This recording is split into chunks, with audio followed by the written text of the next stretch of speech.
नमस्कार। उपनिषद के इस एपिसोड में आप सभी का स्वागत है। वह परमात्मा इतना सूक्ष्म है कि सामान्य इंद्रियों से समझा नहीं जा सकता। वही सनातन परम तत्व अपनी इच्छा से संपूर्ण सृष्टि की रचना करता है। अब यहाँ एक अत्यंत गहरी बात कही गई है। सनातन दर्शन के अनुसार सृष्टि किसी दुर्घटना का परिणाम नहीं है। यह केवल पदार्थों का अराजक टकराव नहीं है। इसके पीछे चेतना है, व्यवस्था है, नियम है। आज आधुनिक मनुष्य केवल वही मानता है जो आंखों से दिखाई दे, लेकिन इस संसार की सबसे महत्वपूर्ण चीजें दिखाई नहीं देती।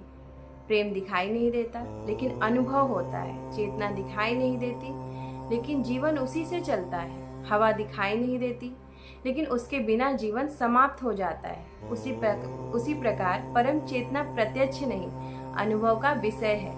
यही कारण है कि ऋषि केवल तर्क की नहीं, साधना की बात करते हैं। आज मनुष्य बाहर बहुत कुछ खोज रहा है, लेकिन भीतर उतरने से डरता है, जबकि वास्तविक शांति भीतर ही मिलती है। यह श्लोक हमें याद दिलाता है कि जीवन केवल भौतिक पदार्थों का खेल नहीं, बल्कि चेतना की अभिव्यक्ति है। सो में विद्याय शरीराय तस्वाति सुसु सुच्छु विवृधा प्रजा आप एव सजार्दो ताशु बीज मवा सृजत। परमात्मा ने सृष्टि उत्पन्न करने की इच्छा से सबसे पहले जल की रचना की और उसमें सृष्टि के बीज का आरोपण किया।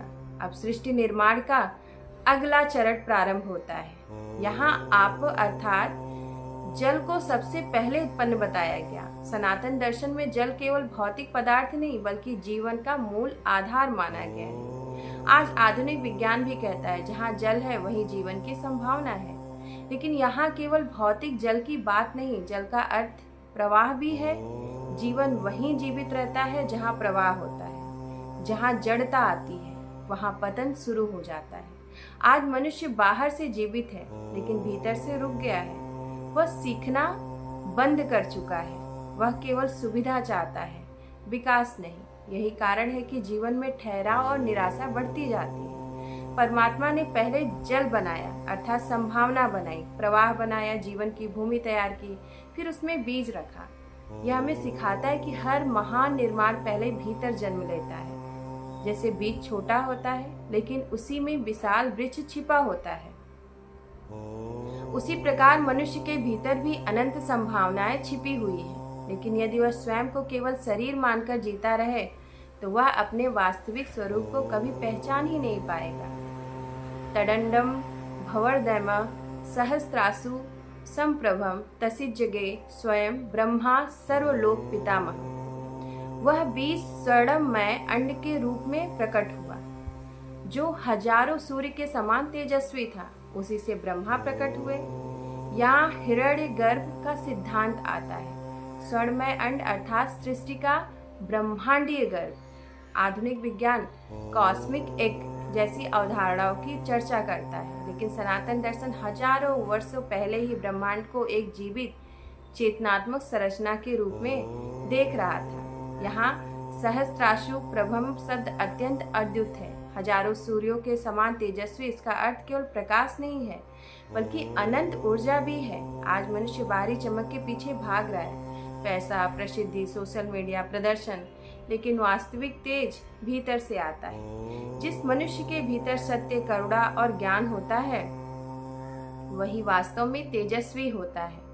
ब्रह्मा का जन्म यहाँ सृजन शक्ति का प्रतीक है। हर मनुष्य के भीतर भी एक ब्रह्मा छिपा है, कुछ नया बनाने की क्षमता।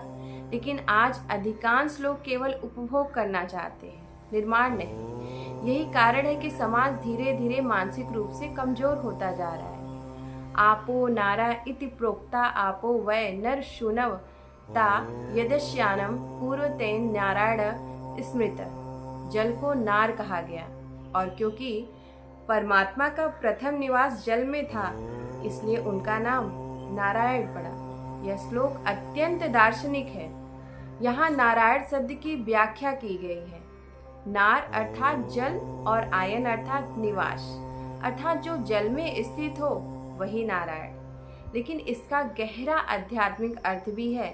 जल यहाँ केवल भौतिक तत्व नहीं, बल्कि चेतना का प्रतीक भी है।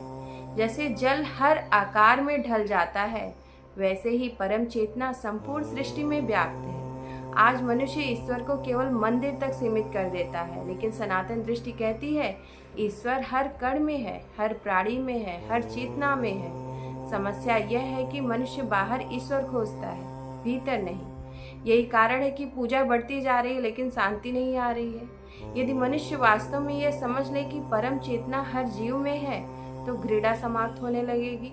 तब वह किसी के साथ अन्याय नहीं करेगा, क्योंकि उसे हर प्राणी में वही चेतना दिखाई देगी।